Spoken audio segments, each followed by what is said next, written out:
Hallelujah. वही वचन के बारे में हम देखेंगे।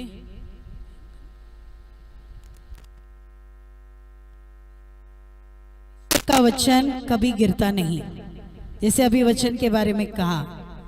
और परमेश्वर का वचन जो है प्रभु कभी गिरने नहीं देगा। जिसके जीवन में वो जाएगा वो फसल को लेके आएगा। आमीन। आज हम देखेंगे परमेश्वर के वचन का, है ना, वचन कभी गिरता नहीं। जो कहा है वो पूरा होकर ही रहेगा। इसलिए वचन में लिखा है आकाश और पृथ्वी टल जाएगी लेकिन मेरा वचन पूरे हुए बिना नहीं लौटेगा। आमीन, हालेलुया। हम देखते हैं कि शमूएल के जीवन में, आमीन, पहला शमूएल 3 अध्याय और 21 वचन।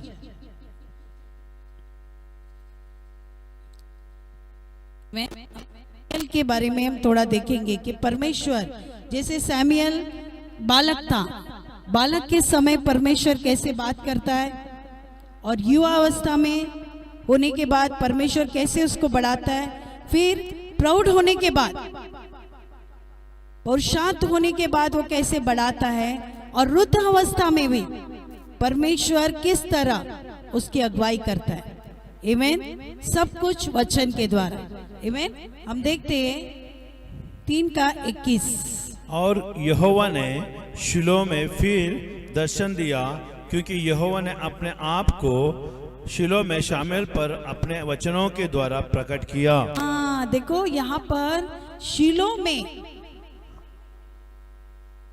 परमेश्वर कितने दिन प्रकट नहीं हुआ था, क्योंकि एली के बच्चे वहां पर पाप कर रहे थे और परमेश्वर वहां पर प्रकट नहीं हुआ था। एली अपने बच्चों को समझा रहा था लेकिन एली के बच्चे नहीं समझ रहे थे, और परमेश्वर ने वहां पर शमूएल को भेजा। आमीन। हन्ना ने जैसे शमूएल को मंदिर में छोड़ा मन्नत के अनुसार, और शमूएल एली के पास बढ़ता गया। अपने बच्चे खुद के नहीं सुन रहे थे लेकिन एली वहां पर परमेश्वर के मंदिर में सेवा कर रहा था। वो हर समय एली को देख रहा था। आमीन। 4:1 भी देखेंगे हम उसी में। शमूएल का वचन सारे इज़राइल के पास पहुंचा और इज़राइली फिलिस्तियों से युद्ध करने निकले। और उन्होंने हाँ बस पर पहली बात वचन परमेश्वर, है ना, हमने देखा 21 में शमूएल पर अपने वचन के द्वारा परमेश्वर प्रकट हुआ। दर्शन में आकर प्रकट नहीं हुआ लेकिन वचन के द्वारा प्रकट हुआ। यानी आखिर में क्या रहेगा? वचन रहेगा। आमीन। ये जगत के अंत में भी वचन ही रहेगा, कुछ नहीं रहेगा लेकिन वचन रहेगा, और वचन खुद यीशु मसीह। आमीन। और वचन यहाँ पर बोलते हैं ये वचन जब शीलो में शमूएल के पास आया तो सारे इजरायली ने, है ना, इजराइल के पास पहुंचा। देखो जब ये वचन शमूएल के पास आया, शमूएल ने वो वचन अपने अंदर नहीं रखा, वो सारे इजराइल को बताया। परमेश्वर ने शमूएल को चुना उस मंदिर में भविष्यवक्ता होने के लिए। देखो यहाँ पर एली के बच्चे नहीं हुआ लेकिन परमेश्वर का चुना हुआ बेटा शमूएल सुपर नेचुरल तरीके से हन्ना के गर्भ में आया। शमूएल एक सुपर नेचुरल, जैसे सारा को 90 साल के बाद सुपर नेचुरल, है ना, इसहाक, वैसे ये सुपर नेचुरल, है ना, अद्भुत रीति से, क्योंकि हमारा परमेश्वर अद्भुत युक्ति करने वाला परमेश्वर है। और हन्ना के गर्भ में अद्भुत रीति से शमूएल आया और उसने मन्नत मांगी थी, यदि तू मुझे बेटा देगा तो मैं भी मन्नत मांगती हूं कि इस बच्चे को मैं तेरे मंदिर में अर्पण करूंगी। और उसने अर्पण किया। देखो, परमेश्वर जानता था इस मंदिर की सेवा के लिए याजक की जरूरत है, क्योंकि एली के बच्चे उसके मार्ग पर नहीं चलते थे, वो परमेश्वर के मार्गों को तुच्छ जानते थे। परमेश्वर अगर चुनता है, इसलिए वचन में लिखा है, मैंने तुम्हें मां के गर्भ में रचने से पहले मैं तुझे जान। हमारे मां के गर्भ में डालने से पहले परमेश्वर ने योजना बनाकर डाला।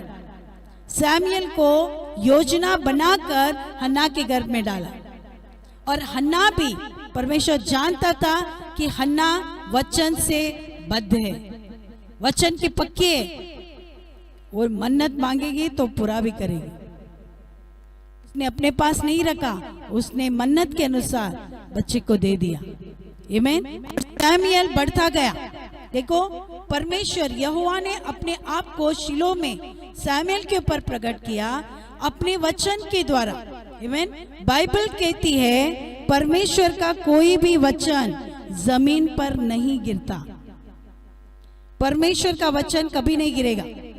आमीन। जैसे पहला सैमुएल 3:19 में भी क्या लिखा है, देखो, सैमुएल बड़ा होता गया और यहोवा के संग रहा और उसने उसकी कोई भी बात निष्फल होने नहीं दी। परमेश्वर ने अपने वचन को गिरने नहीं दिया। जो सैमुएल के ऊपर परमेश्वर ने भविष्यवाणी की थी, वो परमेश्वर का वचन गिरा नहीं। परमेश्वर ने अपने वचन को सैमुएल के ऊपर प्रकट किया और उसको पूरा होते हुए किया।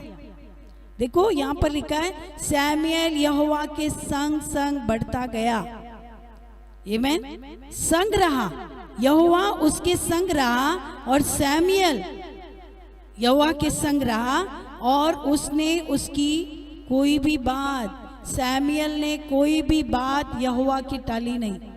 उसने सब कुछ पूरा किया, उसने आज्ञा पालन किया। वो छोटा बच्चा था। बचपन में सैमुएल सीख गया यहोवा के वचन पर चलना।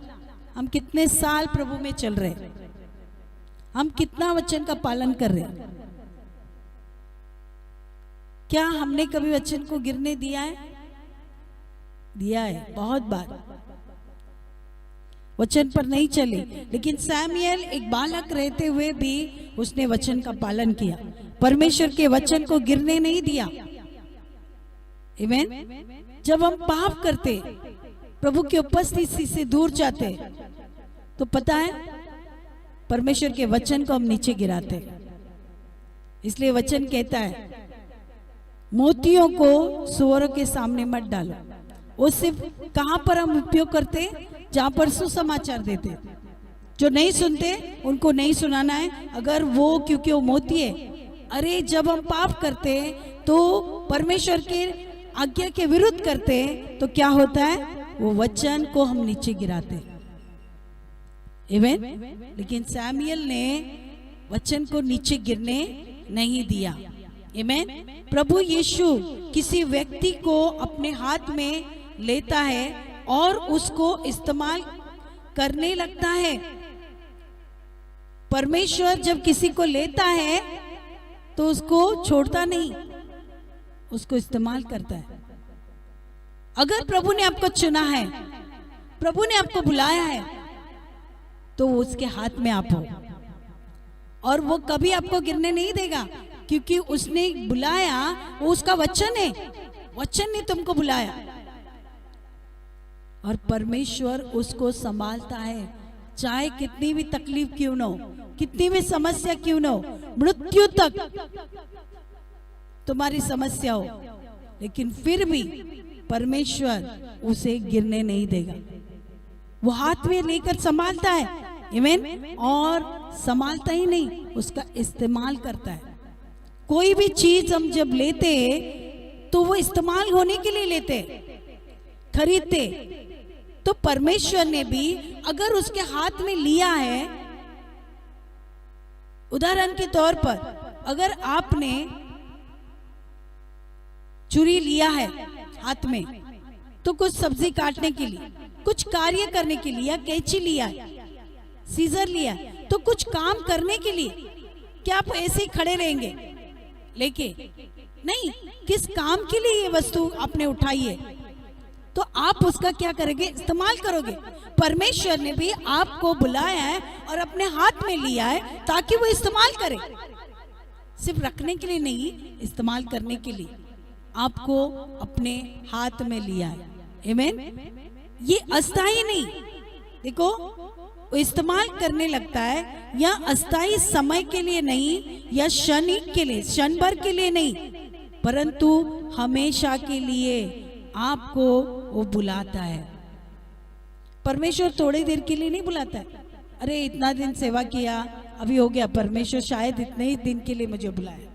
नहीं, परमेश्वर की बुलाहट अनंत काल के लिए। वो बुलाता है, कभी पछताता नहीं। वो बुलाया है तो अंत तक तुम्हें संभालेगा। वो विश्वास योग्य परमेश्वर है। वो थोड़े क्षण के लिए नहीं बुलाता है, उसका मकसद को पूरा करता है। जिसको भी परमेश्वर ने बुलाया है उसके जीवन में वो मकसद को पूरा करेगा, क्योंकि वो खुद का नहीं है। जिसके ऊपर बुलाहट होती है वो व्यक्ति खुद का नहीं है, उसको वचन के द्वारा परमेश्वर ने बुलाया। तो परमेश्वर ने अगर बुलाया है तो उसके हाथ में लिया है तो वो इस्तेमाल भी करेगा। परमेश्वर बुलाकर आपको ऐसे बैठने के लिए नहीं बुलाया, उसका काम करने के लिए बुलाया। आमीन। और वचन पर चलोगे तो ही काम होगा। आमीन। क्योंकि वचन ही आगे कार्य करता है। इसलिए परमेश्वर वचन के द्वारा बुलाया है तो वो वचन को गिरने नहीं देगा, अपनी महिमा नीचे गिरने नहीं देगा। वचन में महिमा है। आमीन। हालेलुया। वो विश्वास योग्य है। पहला थिस्सलुनीका 5:24 में हम देखते हैं। पहला थिस्सलुनीका 5:24 देखो परमेश्वर यहां पर क्या कहता है। हाँ, हालेलुया। तुम्हारा बुलाने वाला सच्चा है और वो ऐसे ही करेगा। हाँ, देखो यहाँ पर क्या क्या लिखा है, तुम्हारा बुलाने वाला सच्चा है और वो ऐसे ही करेगा। वो मनुष्य नहीं है कि थोड़ा देर के लिए बुलाया और छोड़ दिया, नहीं, परमेश्वर सच्चा है। किसी मनुष्य ने नहीं बुलाया, किसी पास्टर ने नहीं बुलाया, किसी सिस्टर ने नहीं बुलाया, मुझे परमेश्वर ने बुलाया। और बुलाने वाला सच्चा है, वो तुम्हें कभी छोड़ेगा नहीं। आमीन। इसलिए उसके बुलाहट के ऊपर, बुलाहट कैसे आता है? वचन के द्वारा आता है। अगर मनुष्य ने बुलाया तो तुम गिर सकते हो, अगर परमेश्वर के वचन ने बुलाया है तो वचन गिरेगा नहीं। तुम कभी पीछे नहीं जा सकते, चाहे कितनी भी तकलीफ हो। अगर वचन ने बुलाया है तो वचन तुम्हें संभालेगा। परमेश्वर का वचन, जब मुझे बुलाया, परमेश्वर ने वचन दिया, वो वचन को लेकर पकड़ा। शांत रहे, लौटा और प्रभु के पास शांत रहे, तब तेरे जीवन में परमेश्वर की शांति तेरे जीवन में नदी की नाई बहेगी। शांत रहने में और लौट आने में तुम्हारी भलाई है। मैं अपने बुलाहट से भाग रही थी, मैंने कहा नहीं, मनुष्य बुलाएगा, पता नहीं,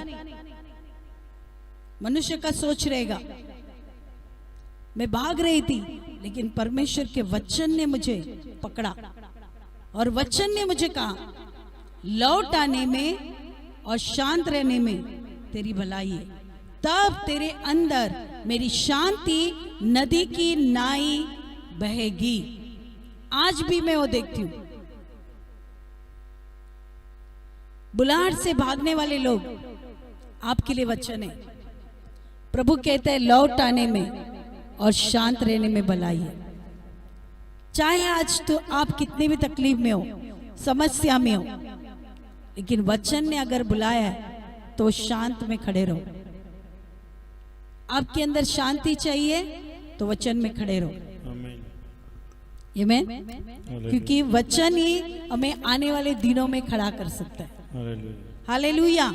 और एक हम वचन देखेंगे, दूसरा कुरिन्थियंस का 6:4।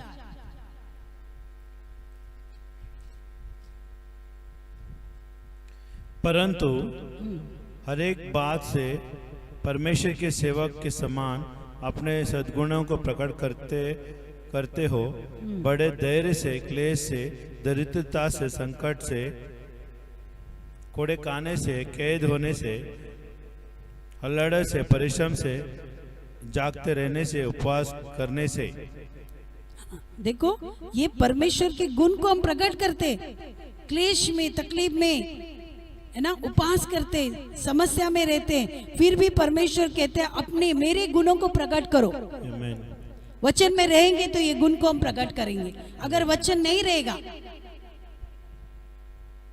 तो वचन को हम गिरा सकते हैं। आमीन, हम गिर सकते।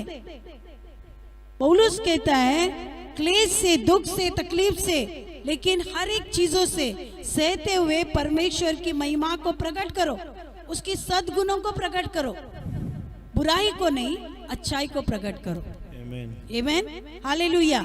यशायाह 46:4 में लिखा है, तुम्हारे परमेश्वर देखो क्या आश्वासन देता है, अगर मैं बुलाता हूं तो तुम्हें संभालूंगा भी। हमारे बुढ़ापे में भी वो हमें संभालेगा। आमीन। इतना आश्वासन परमेश्वर वचन के द्वारा हमसे बात करता है। ये वचन बोलते हैं आकाश और पृथ्वी टल जाएगी लेकिन वचन नहीं टलेगा। जो उसने वाचा हमसे बांधी है वो पूरा करेगा। आमीन। 46:4। तुम्हारे बुढ़ापे में भी मैं वैसे ही बना रहूंगा और तुम्हारे बाल पकने के समय तक तुम्हें उठाया रहूंगा। मैंने तुम्हें बनाया है और तुम्हें लिया फिरता रहूंगा। मैं तुम्हें उठाया रहूंगा और छुड़ाता भी रहूंगा। हाँ, देखो परमेश्वर कहते हैं तुम्हारे बुढ़ापे में भी मैं तुम्हारे साथ रहूंगा। आज बहुतों के माता पिता की क्या इच्छा है, अपने बच्चों के ऊपर आशा लगाए रहते हैं, लेकिन वचन कहता है आमीन, बुढ़ापे में भी मैं तेरे साथ रहूंगा, तुम्हारे बाल पकने के समय भी मैं तुम्हें उठाए रहूंगा और उठाकर चलूंगा। इतना हमारा परमेश्वर। तो मैं क्यों चिंता कर रहे हैं, प्रभु मैं बूढ़ा हो जाऊंगा, मैं वृद्ध हो जाऊंगा, तब मेरे बच्चे मुझे देखेंगे या नहीं, मेरे पास कोई धन संपत्ति नहीं है कि मुझे देखे, लेकिन एक है जो परमेश्वर आपसे वादा कर रहा है। क्योंकि बुलाने वाले के पास, जो प्रभु की सेवा करता है, उनके पास परमेश्वर के आत्मिक जीवन के सिवा कोई धन नहीं है। और परमेश्वर कहता है वो सबसे बड़ा धन है। वही धन के द्वारा प्रभु कहता है मैं बुढ़ापे तक, तुम्हारे बुढ़ापे में भी मैं तुम्हारे साथ रहूंगा और तुम्हें लेकर चलूंगा। बुढ़ापे में तुम चल नहीं सकोगे तो मैं तुम्हें उठाकर चलूंगा। कितना बड़ा परमेश्वर हमसे उद्धारण किसको लेकर चलेगा पता है? जिनको बुलाया है, जिन्होंने सब कुछ छोड़कर प्रभु के पीछे गए और से प्रभु की सेवा कर रहे, लालच से नहीं, लोभ से नहीं, कोई उसको मान दे या न दे, लेकिन कर रहे।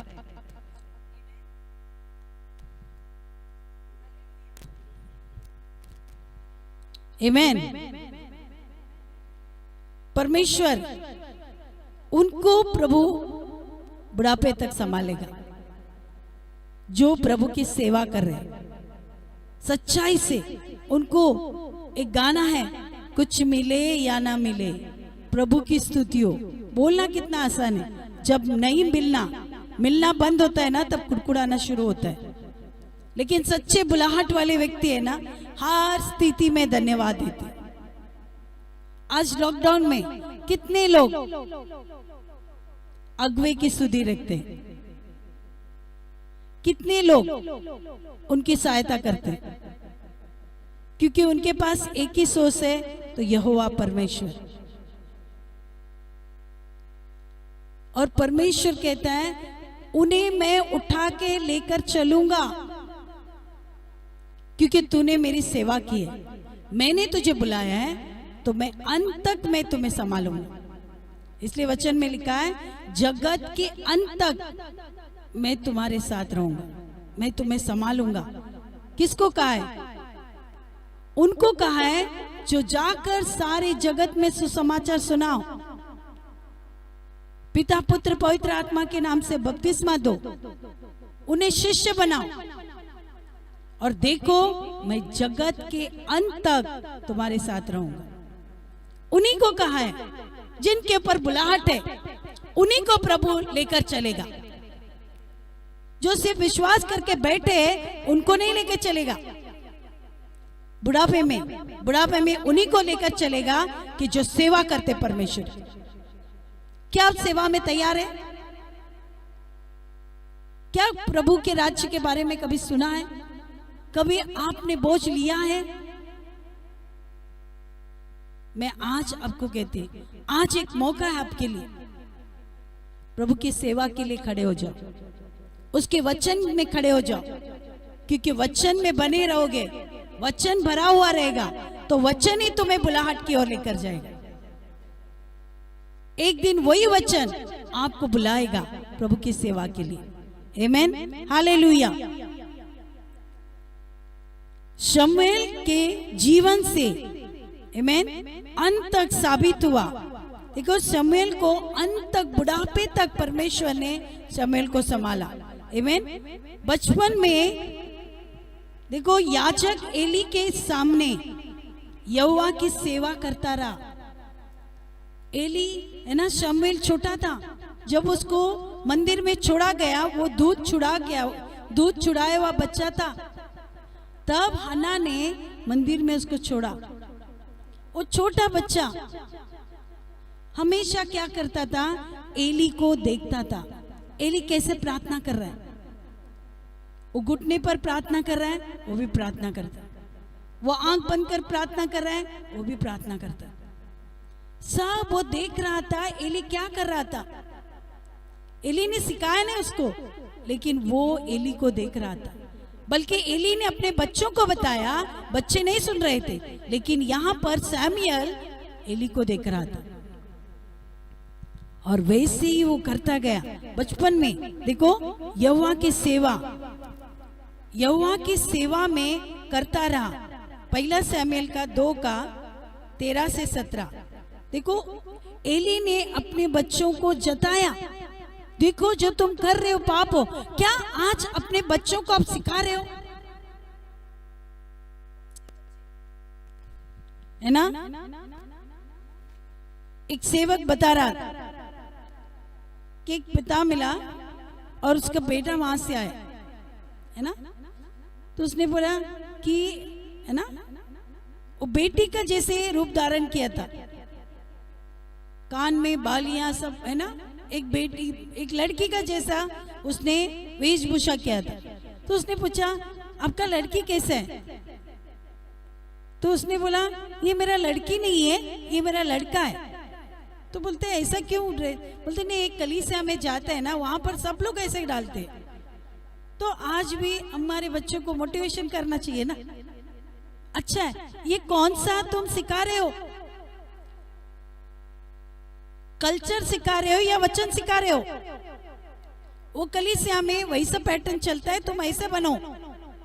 अरे प्रभु का वचन के बारे में बच्चों को सिखाओ। एली अपने बच्चों को सिखा रहा था। पढ़ेंगे हम 13 से, दूसरा अध्याय 13 से 17। याजकों की रीति की 2:13। याजकों की रीति लोगों के साथ यही थी कि जब कोई मनुष्य मेल बलि चढ़ाता था, तब याजक का सेवक मांस का पकाने से समय एक 3 नुकीले वाले कांटे हाथ में लिए हुए आकर उसे कढ़ाई में अंडे के या हंडे या तसल्ली के भीतर डालता था, और जितना मांस कांटों में लग जाता था उतना याजक आप ले लेता था।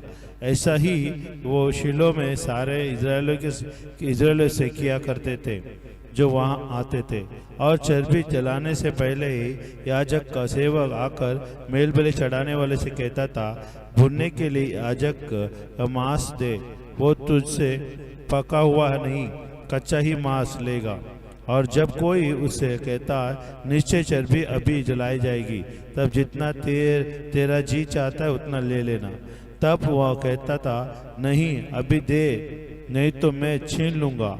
इसलिए उन जवानों का पाप यहोवा की दृष्टि में बहुत भारी हुआ, क्योंकि वो मनुष्य यहोवा की भेंट का तिरस्कार करते थे।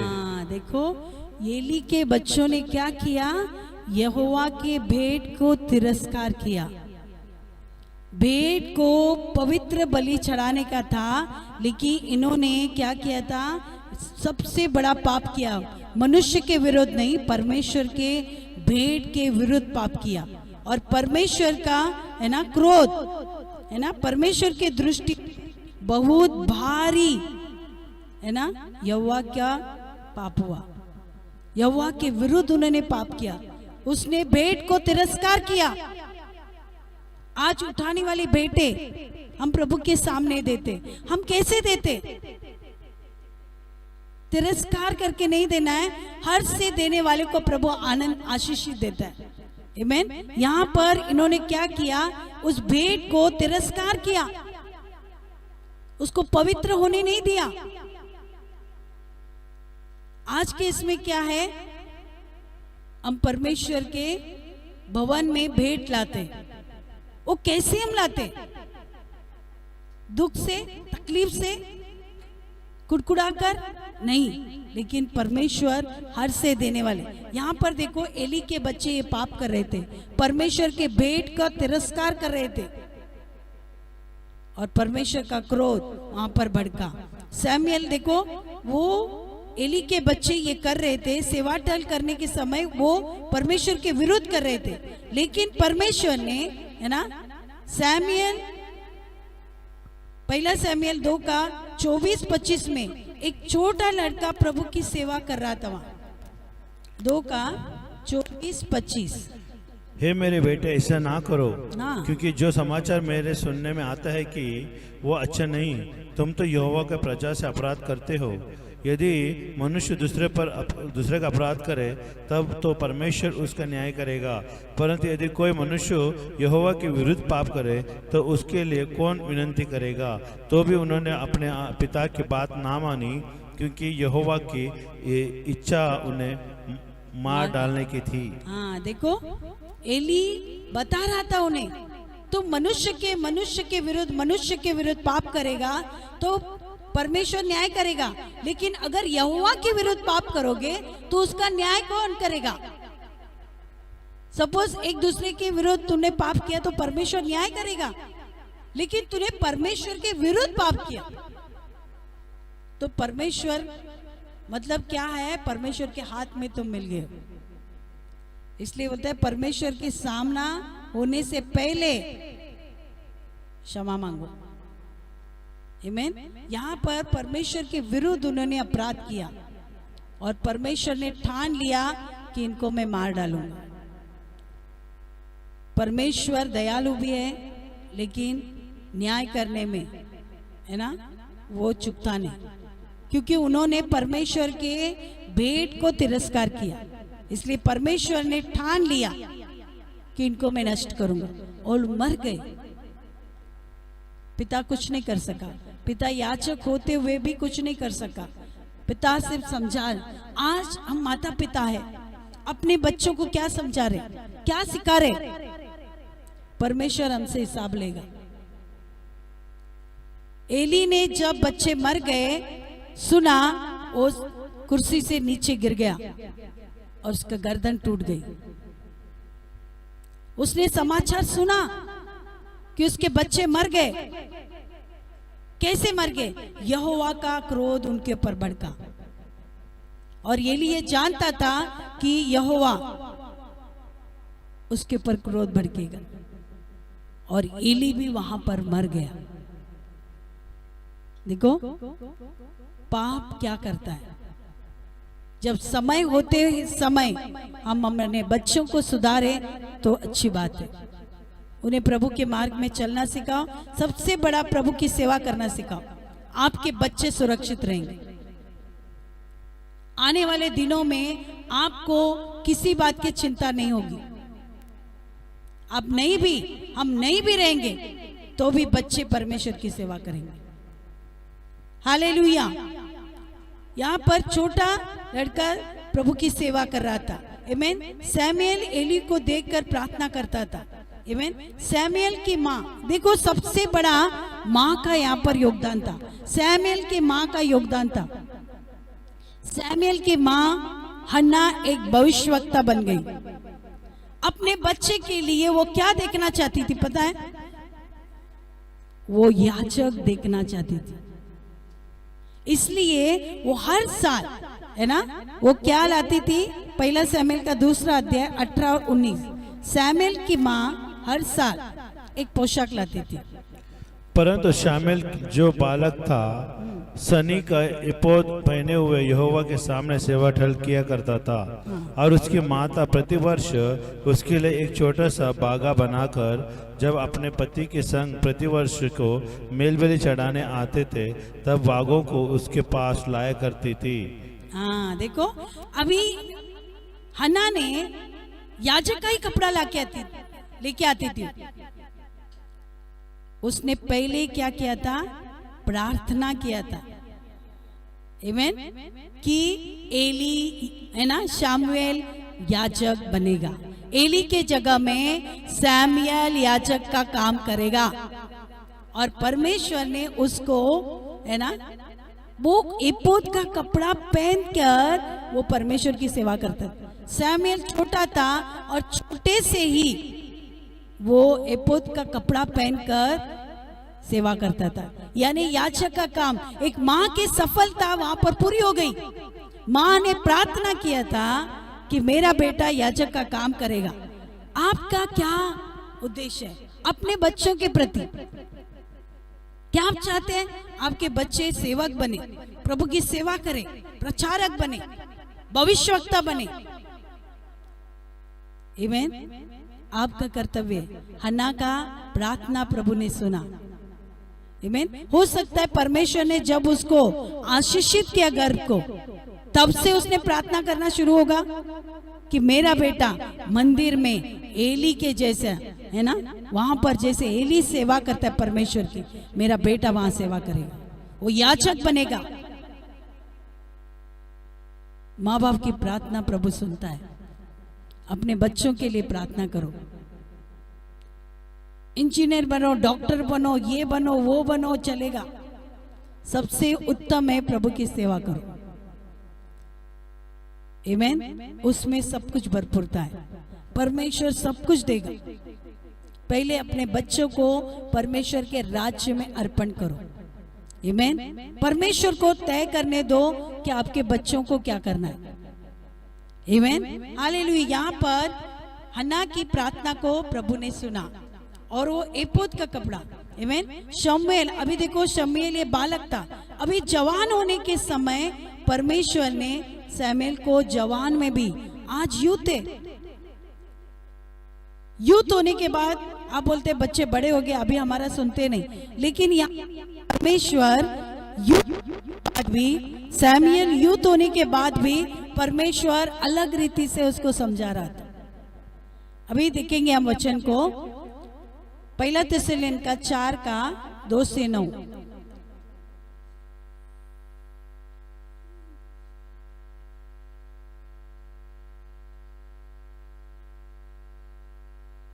और भजन संहिता 119 का 97। हम वचन को देखते हैं। 4 का 2 से 9। क्योंकि तुम जानते हो कि हमने प्रभु यीशु की ओर से तुम्हारे कौन कौन सी आज्ञा पहुंचाई, क्योंकि परमेश्वर की इच्छा यही है कि तुम पवित्र बनो, अर्थात व्यभिचार से बचे रहो, और तुम में से हर एक पवित्रता और आदर्श के साथ अपने पत्नी को प्राप्त करना चाहो। और यह काम अभिलाषा से नहीं और ना उन जातियों के समान जो परमेश्वर को नहीं जानते, कि इन बातों में कोई भी अपने भाई को ना ठगे और ना उस पर धावा चलाए, क्योंकि प्रभु इन सब बातों का पलटा लेने वाला है, जैसा कि हमने पहले ही तुमसे कहा और चिताया भी था। हाँ, देखो यहाँ पर परमेश्वर वचन में कह रहा है कि किस तरह में चलना है, व्यभिचार से दूर रहो, है ना। बच्चों को हमें पवित्रता में परमेश्वर के मार्ग में चलना सिखाना है, ना कि गाली देने, पियक्कड़ बनने या संसार की बुरी आदतों में फंसाने, लेकिन हमें परमेश्वर के वचन में चलना सिखाना है। इसलिए भजन संहिता 119:97 में क्या लिखा है? परमेश्वर का वचन कभी गिरता नहीं। 119 का 97 से 100 तक। हाँ, मैं तेरे व्यवस्था से कैसे किसी प्रीति रखता हूँ। हाँ। दिन भर में मेरा ध्यान उसी पर लगा रहता है। तो अपने आज्ञाओं के द्वारा मुझे अपने शत्रुओं से अधिक बुद्धिमान करता है, क्योंकि वो सदा मेरे मन में रहती है। मैं अपने सब शिक्षकों से भी अधिक समझ रखता हूँ, क्योंकि मेरा ध्यान तेरे चितौनियों पर लगा है। मैं पुरानियों से भी समझदार हूँ, क्योंकि मैं तेरे उपदेश को पकड़े हुआ हूँ। हाँ, देखो, मैं पुरनियों से भी समझदार हूँ, क्योंकि मैंने तेरे उपदेशों को, तेरे वचन को पकड़ कर रखा है। जो प्रभु के वचन को पकड़ कर रखेगा वो परमेश्वर बोलते हैं कि समझदार होगा। जैसे 97 में लिखा है ना, मैं तेरी व्यवस्था से कैसी प्रीति रखता हूँ, दिन भर मेरा ध्यान उसी पर लगा रहता है। तू अपनी आज्ञाओं के द्वारा मुझे अपने शत्रुओं से अधिक बुद्धिमान बनाता है। परमेश्वर का वचन कहता है कि वचन के ऊपर चलने वाला कभी नीचे नहीं आएगा, उसे बुद्धि प्राप्त होगी। आमीन, हालेलुया। इसलिए वो बोलते हैं युवा अवस्था में भी, है ना, प्राउड होने के बाद भी, जब वो बुजुर्ग हुआ तभी भी उसने परमेश्वर का कार्य किया। आमीन। जैसे हम बढ़ने लगते हैं तब परमेश्वर का अनुग्रह और भी हमको ज्यादा चाहिए। कि जैसे युवा अवस्था में, उसके बाद शादी, है ना, जब बच्चे, है ना, परिवार आता है, पैसों की, तो अनुग्रह ज्यादा जरूरत है। तभी तकलीफ में किस तरह हम प्रभु के पीछे चले। देखो, प्रौढ़ अवस्था में भी परमेश्वर ने शमूएल को संभाला। आमीन। सामाजिक जीवन, बीमारी, पारिवारिक समस्या, ऐसे स्थिति में भी आपको परमेश्वर की ज्यादा से ज्यादा अनुग्रह की जरूरत पड़ती है। आमीन। एक भाई थे, उसके ऊपर परमेश्वर की बुलाहट थी। वो एक दफ्तर में, सरकारी दफ्तर में काम करता था, लेकिन काम करते करते समय वो टैक्स भी बांटता था। हर समय खाली समय में टैक्स बांटता था। तो उस वहां पर एक व्यक्ति था, वो हमेशा उसको चिढ़ता था और उच्च अधिकारी को कंप्लेंट करता था, और उसके कारण उसको बहुत तकलीफ होती थी। फिर भी वो परमेश्वर की सेवा करना नहीं छोड़ा। एक दिन ऐसा हुआ, वो व्यक्ति की नौकरी, जो उसको सता रहा था, उसकी नौकरी चली गई, उसको नौकरी से निकाला गया। देखो, इसलिए प्रभु के मार्ग में चलना बहुत जरूरी। उसको नौकरी चली गई क्योंकि वो किसको तिरस्कार कर रहा था? परमेश्वर के वचन को। वो जो वचन बांट रहा था उसको तिरस्कार कर रहा था, और उसका बार बार जाकर कंप्लेंट करता था। लेकिन वचन में लिखा है, धर्मी के जीवन में जो भी होता है उसके द्वारा भलाई को उत्पन्न करता है। आमीन। उसका नौकरी चली गई, लेकिन थोड़े दिन के बाद वो व्यक्ति रास्ते में मिला। उसने उसके शर्ट पर एक वचन देखा।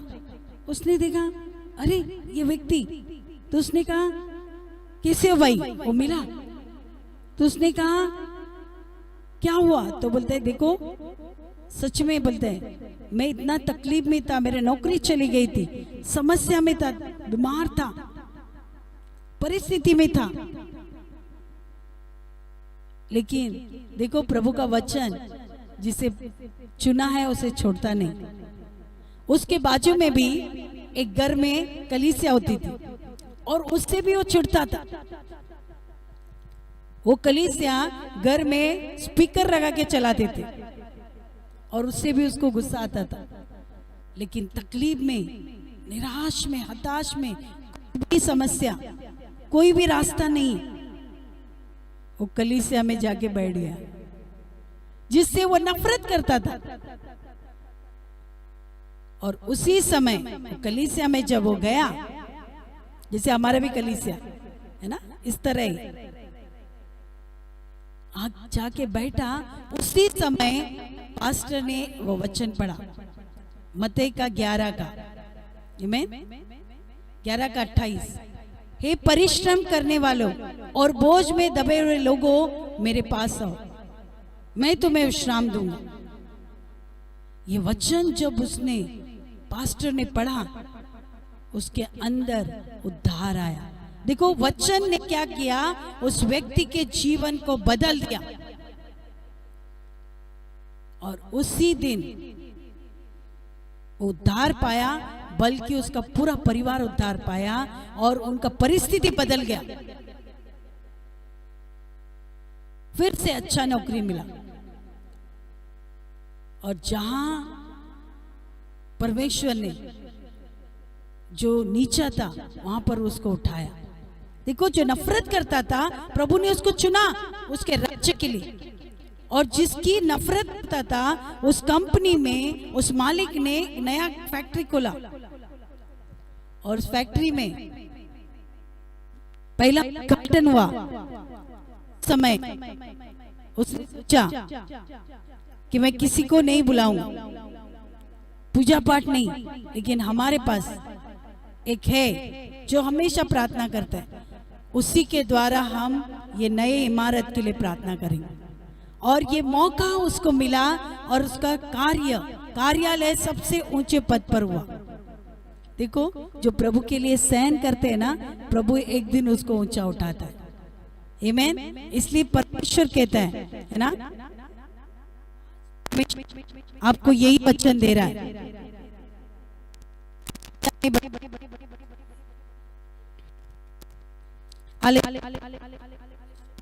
कहता है यशा, आमीन, यशा का 60 में 1 में क्या लिखा है, उठ हो प्रकाशमान। आज प्रभु आपसे कह रहा है, वचन आपसे कह रहा है कि उठ हो प्रकाशमान। अपने आप से कहो, मेरे ऊपर परमेश्वर की बुलाहट है, मैं उठकर अभी प्रकाशमान होंगी और परमेश्वर की सेवा करूंगी। ये लॉकडाउन मुझे नहीं रोक सकता है। आमीन। क्योंकि परमेश्वर की सेवा में सामर्थ्य है, परमेश्वर की सेवा में चंगाई है, परमेश्वर की सेवा में भरपूरी है। हालेलुया। आपकी हर एक जरूरत पूरी होगी। परमेश्वर का राज्य को स्थापित करो। प्रभु कहता है मेरे राज्य को खोजो तो तुम्हें सब कुछ मिल जाएगा। आमीन। आज क्या आप तैयार है परमेश्वर के राज्य को खोजने के लिए? उसका वचन गिरेगा नहीं। आपके साथ जो वाचा परमेश्वर ने बांधी है, जो वचन दिया है, वो वचन परमेश्वर पूरा करेगा। आमीन। हम खड़े होकर परमेश्वर के वचन को थामे रहे और उस वचन में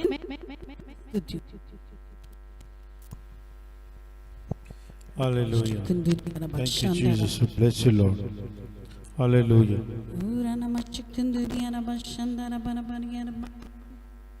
और उसका शरीर के लिए हम प्रार्थना करेंगे, जो यीशु मसीह का शरीर। Hallelujah. Thank you Lord. Bless you Jesus. पिता, इस समय धन्यवाद देते परमेश्वर, तेरा अनुग्रह के सिंहासन के सामने हम आते प्रभु फिर एक बार। और जैसे वचन के द्वारा आपने बातें की प्रभु, वचन को जब परमेश्वर वो अपने दिल में दिमाग में रखता, वचन को पहला स्थान देता है, उसको कोई बलवस्ती की गति नहीं होता। वचन के ऊपर पकड़ कर चलता है और सच्चाई के साथ रहता है, झूठ के सहारा नहीं लेता प्रभु जी, और जो बहानेबाजी का सहारा नहीं लेता प्रभु जी, और जो वचन कहता है उसके ऊपर अमल करता है, उसको कोई बलवस्ती की गति नहीं होती। पिता यीशु के नाम से हम प्रार्थना करते हैं, ये तेरा शरीर है प्रभु। हालेलुया। मनुष्य जाति के लिए प्रभु तूने परमेश्वर अपना शरीर को तोड़ा प्रभु, और तूने कहा परमेश्वर जब जब तुम मिलते हो एक मन होकर, हर एक कड़वाहट, हर एक परमेश्वर भेदभाव को निकाल कर मसीह का प्रेम की आधीनता में आकर जो भी इसमें भागीदारी होता है उनको परमेश्वर अनुग्रह कृपा देता है, हर एक मुसीबतों से वो बचाता है। मैं प्रार्थना करता हूँ परमेश्वर, धन्यवाद भी देता हूँ। ये रोटी तेरा शरीर है जो हमारे लिए तोड़ा गया, वैसे हम प्रार्थना करते तेरा लहू है प्रभु जी, जो मनुष्य जाति के लिए बहाया हुआ लहू है, अरे लहू के द्वारा पाप क्षमा मिलती है, अरे रोगों से मुक्त होते परमेश्वर, ये लहू जीवन को देती है प्रभु जी, इसके लिए मैं धन्यवाद देते हैं। जैसे हम सब मिलकर लेते प्रभु जी, आपका परमेश्वर अनुग्रह हमारे साथ बनी रहे। जैसा परमेश्वर शरीर बन चुका है और तेरा लहू बन चुका है प्रभु जी, और इसके द्वारा प्रभु हम आपको स्वीकार करते हैं और आपका काम में परमेश्वर, आपके सेवकाई में, आपकी योजना में हम भागीदारी होते हैं प्रभु जी। ये कलीसिया आपके लिए परमेश्वर कड़ी है प्रभु, आपकी योजना में कड़ी है, आपका राज्य के लिए कड़ी है प्रभु, इसके लिए मैं धन्यवाद देते हैं। सारा महिमा गौरव प्रभु हम आपको ही हम देते हैं। यीशु के नाम से हम प्रार्थना करते हैं, आमीन आमीन। Thank you Lord, bless you Jesus, hallelujah hallelujah.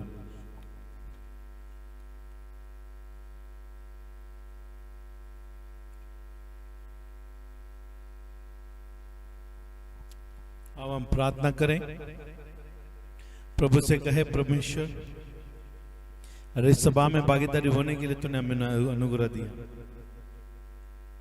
क्योंकि हमारा ताकत हमारा सामर्थ्य हम परमेश्वर की उपस्थिति में नहीं बैठ सकते, लेकिन उसका अनुग्रह दया है, हम उसकी उपस्थिति में हम बैठे हैं और हम विश्वास करते हैं प्रभु, हालेलुया। इसे हम प्रार्थना करें कलीसिया को समाप्त करने, और जो भी आपने उठाए हुए बेट हैं, और कई सारे लोग हम कहते तो उठाने का बेट आप लेकर आइए, वो लेके नहीं आते, इसका मतलब वो लोग अपने घर में उठाने का बेट उठा ही नहीं रहे।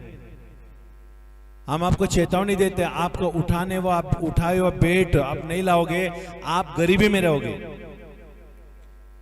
क्योंकि उठाने के बेट में आशीष है, उठाने के बेट में छुटकारा चंगाई है। वो विद्वान है, उठाने वाला बेट दिया, दशमांश नहीं दिया, उठाने वाला बेट दिया।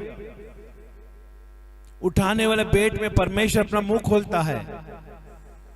आप ये मत समझना कि आपका दशमांश देने के द्वारा परमेश्वर आपको बरकत दे रहा है। दशमांश आपका परमेश्वर के राज्य का एक टैक्स है, लेकिन जो उठाने का बेट है ना, उसमें परमेश्वर का मुंह खोलता है, परमेश्वर का हाथ खुल जाता है आपको आशीष देने के लिए। ये बात को समझो, आप हमारे लिए नहीं, आपके लिए करो।